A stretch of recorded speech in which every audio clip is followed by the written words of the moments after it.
Ay, pastilan Melanie, ganito ba gusto mong bahay? 3 storage with swimming pool, may car, at with driver pa. Aangga-angga ka kasi Melanie, asa ka pa Melanie, joke, nga lang yun ng mga wakwak, kumagat ka naman. Yes po guys, dahil sa sobrang taas ng pangarap ni Melanie sa buhay ayan nangyayari, naging joke lang pala ang pabahayan sila ng 3 storage with may swimming pool pa at may kasama pang sasakyan kuno with matching driver pa. Ansa nani oy, Melanie, ang bilis mo palang papaniwala ng salitang pabiro, ay ano ba yan, biro-biruan lang pala ang pabahay kay Rina. Dahil ayon sa nakalap nating balita, joke lang daw pala ang mga sinasabi ng mga wakwak na pabahayan si Rina ng 3 storage na may swimming pool pa with matching car at may driver pa. Naku po, ayan na nga ang sinasabi ko sa'yo Melanie, aangga-angga ka kasi kaya madali kang papaniwalain.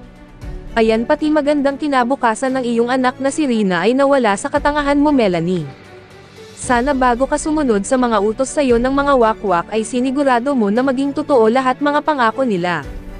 Ano ka na ngayon Melanie, mabaho ka pa sa tae paningin ng mga wakwak dahil sinunod mo utos nila na alisin mo sa kalingap si Rina. Kawawang Rina, sana kung maari Melanie, habang maaga pa ibalik muna sa kalingap si Rina, sayang ang magandang kinabukasan ng anak mo. Umaasa ka sa mga pangakong napapako, sa mga taong may galit sa Team Kalingap na gusto nilang gibain ang Team Kalingap. Hinding-hindi nyo kayang gibain ang Team Kalingap mga wakwak. Napuno ng inggit at pansariling pakinabang ang hinahangad. Kaya Melanie, mag-isip-isip ka na, nasa maayos na mga kamay ang anak mo noon, bakit mo pa siya inalis doon? Siguro hindi pa huli ang lahat, makiusap ka kay Kuya at ni Kalingap Rab, ibalik mo si Rina sa kanila.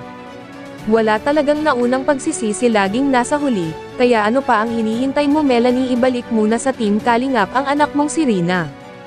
Para hindi siya matulad kila Ate Maylin at Erica na nagpasulot sa mga wakwak, asan sila ngayon, wala, balik sa hirap ang buhay. Kayo guys, anong maipapayo nyo kay Melanie? Please comment below na lang po para malaman niya na hindi tama ang ginagawa niya na pagkuha niya kay Rina sa Team Kalingap. Hanggang dito na lang po muna tayo guys, hanggang sa muli, maraming salamat po sa patuloy nyo at walang sawa nyong pagsuporta sa aking munting channel. At sana huwag din po nating kalimutan na palaging suportahan ang mga YouTube channels nila Kuya Val Santos Matubang, Kalingap Rab, Ate Edna Vlogs, at sa lahat ng mga Kalingap partners, good day and God bless everyone. Ang sinasabi daw nilang bahay na 3 stories is, nagbibiruan lang daw sila. Hindi wow. Nagbibiruan lang daw sila noon pagsasalita na pagawaan nila ng bahay si Melanie or si Rina ng 3 stories with car park, with car and swimming pool. Paano yan mga kasulid? Nagbibiruan lang pala sila? O ano na yan mangyayari sa'yo Melanie? Ang 3 stories na bahay napunta sa pangtambuhay. Yan kasi ang mahirap sa inyo. Pasukin nyo pa, wakwakin ang nanay ni Rina. Kasi anga-anga din no? Anga-anga din.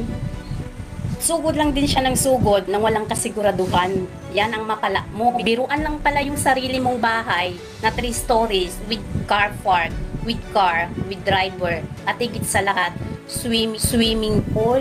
Paano yan? Binabawi na nila. Ngayon pa lang, hindi pa nasisimulan ang bahay mo.